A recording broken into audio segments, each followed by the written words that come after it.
Hey, I am getting ready to pack up and ship some of the vintage toys, games, books, and other vintage items that sold over the weekend. First up is a set of Christmas ornaments. These are a set of Sesame Street Christmas ornaments from, I want to say, the 90s. I can't remember.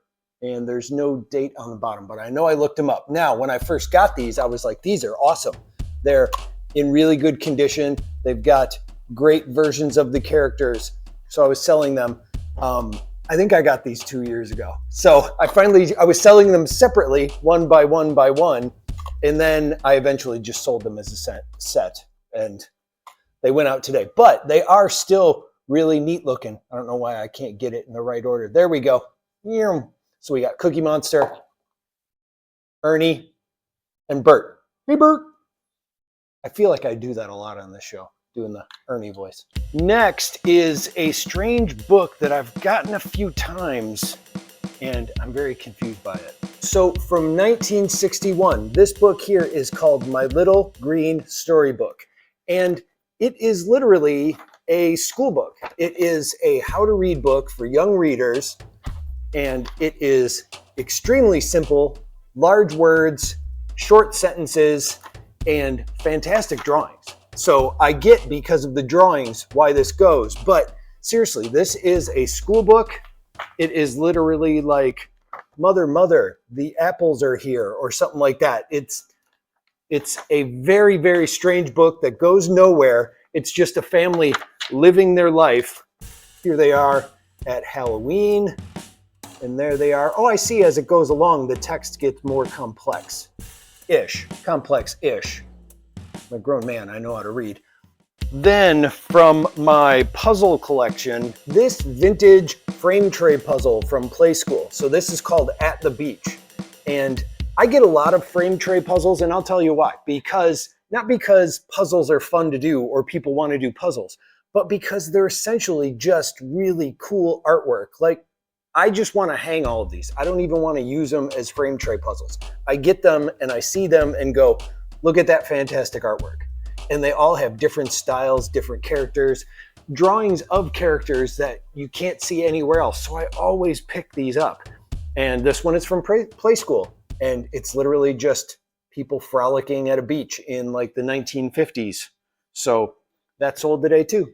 Next, over in my coloring book section, from 1987, this issue of the coloring book ALF. Actually, would it be an issue? I'm talking about it like it's a comic book. But it does have a character on it specifically for that, but most coloring books do. I'm getting off point here. ALF from 1987. I believe I said 1987 before, right? Yes, 1987. So this coloring book, while they're great to find, I love finding coloring books. This is the problem with most of them. They always have something colored in it. Although this one's done really well. Normally it's just a bunch of scribbles or something, because it's something that usually people get for their grandkids or something. The kids get bored with it after a second. Whoever did this one really wanted to be an artist, didn't they? Look at that, the shading and everything. That's fantastic. I'm not even looking at the regular art that's in here. But this is from the TV show ALF, and it shows the characters from said TV show. And ALF, of course, is an alien life form from the planet Melmac. So that's what I got here, and it's from a series of comic books. Sorry, coloring books. There we go. That's why I said it that way before. And it's actually based on the TV show, but drawn like the cartoon that came afterwards. So hard to say which version this is, but it does have Kate. No, not Kate. Was Kate the mom? Don't remember. But it does have the mom from the TV show. Now, from over in my dolls collection, a Douglas Cuddle doll.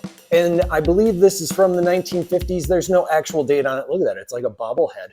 But these are dolls that were created by a company called Douglas. And they were called Douglas Cuddle dolls. They're still going to this day.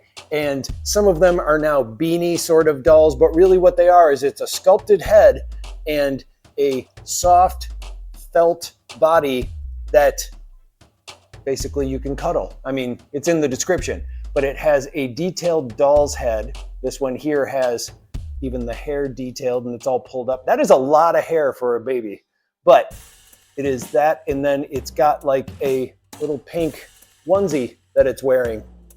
And these were very popular. And when I find them, they don't go right away, but people do find them interesting and people collect them. So there you go. Douglas Cuddle Doll. I like how it's doing a 3D effect at you. Then one more vintage book from 1955. 5 Little Bears. Not 3 Little Bears, 5 Little Bears. I actually didn't notice that till I started listing it. Now, normally, I'll find a lot of 3 Little Bears books, and some of them have cool artwork. Some of them are just kind of a shorter version of the story, a weirder version of the story. I'll still get them, but they don't go for much. But this one is the 5 Little Bears. And it's really just about a mama bear raising 5 little bears, and you know, they go out and then for some reason they paint themselves white, you know, adventure stuff, and then go to the zoo, line up to go into the zoo. It's kind of, the way I'm looking at it, it's like they went out, got drunk and said, let's go do this. Now let's go down to the zoo. Hey, Mr. Zookeeper, let us in. Yeah, we can get in there. Come on now. And then they get put into the cage and then wake up the next morning and go, oh, what did we do? I'm making this all up because just looking at this, that's what it seems like. No, we got to get out of here. Let's try and wash the paint off. I am just conceptualizing this whole story here. Anyway, so at the end, they go home and they try to wash off the paint at the end. That is not the story, but that's just the way I interpreted it because I went off on a tangent there, but it's the 5 Little Bears and it's from the 1950s. It's a good looking book. Then one more thing from my game collection from 1956, Sergeant Preston Game. So this is Sergeant Preston of the Yukon. I remember it as an old-time radio show, or at least I've discovered it as an old-time radio show. I wasn't around when it was released. But this game here is based on that character, and it is really just, the cover is really cool. It looks like a pulp magazine cover. So it's by Milton Bradley, and here is the game board, which is upside down. There we go. That's the game board, which also I love collecting game boards because, again, just the coolest artwork, especially from these older games. So there's some igloos, a log cabin, more log cabin because he's in the, you know, the Yukon, and some mountains, all kinds of stuff. Ah, that is a cool painting. And the game itself is one of those ones where the board on the inside has the spinner wheel on it. And look at that. It's just more fantastic artwork by the creators of this character. And even the cards that are in it, they have wanted cards that have profiles, or what would it be?